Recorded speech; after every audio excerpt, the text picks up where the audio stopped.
Sa magkakahiwalay na operasyon sa Sampaloc sa Maynila, 7 tulak umano ng droga ang nadakip. Ang isa sa kanila, idinaing pa na may stage 3 colon cancer siya.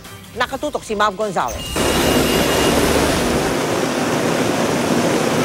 Sa gitna ng malakas na ulan kaninang madaling araw, sinalakay ng CIDG Manila, CIDG NCR at SWAT ang ilang drug personality sa Sampaloc, Maynila. Arestado ang 7 hinihinalang drug pusher, habang nasamsam naman ang mahigit 100 sachet ng shabu. Unang pinasok ang bahay ng magkapatid na Felix at Arnel Brioso. Meron kang pending alias warrant of arrest. Hinaina ng warrant of arrest si Felix dahil sa paglabag sa Dangerous Drugs Act noon pang 2005. Itinanggi nilang nagtutulak sila ng illegal na droga kahit pa halos 50 sachet ng shabu ang nakuha sa bahay nila. Kuya Arnel, totoo po ba na nagtutulak daw ho kayo ng droga? Idinaing pa ni Felix sa pulisya na meron daw siyang stage 3 colon cancer. Nadamay lang po. Nung mga panahon na yun, nakikiusap po ako na sana yung natitirang buhay ko po ay ilan na lang po sa labas.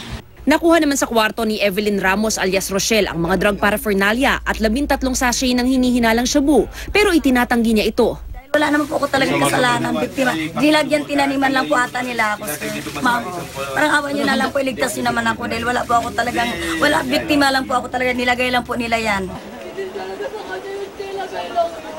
100 pakete ng shabu at drug paraphernalia rin ang nakuha kay Edmil Ejercito. Alam po ng chairman namin kung nagtutulak po ako, hindi. Arestado rin si Vincent Osorio na nakuhanan ng 10 sachet ng shabu. 21 sachet naman at bala ng baril ang narecover mula kay Elmer Lorian. Nahulihan naman ang 1 sachet ng shabu at timbangan si Risa Hortilla. Pangatlong raid na ito sa barangay. Mahirap magturo ng isang tao dahil may mga pulis tayo na kung saan pumoprotektor dito. Ang CIDG naninindigan na lahat kasama sa pagsugpo kontra droga. May pangako rin sila sa mga arestadong drug pusher.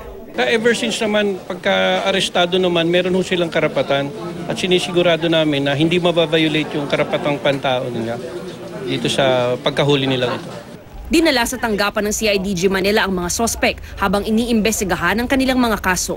Mav Gonzalez, Nakatutok, 24 Oras.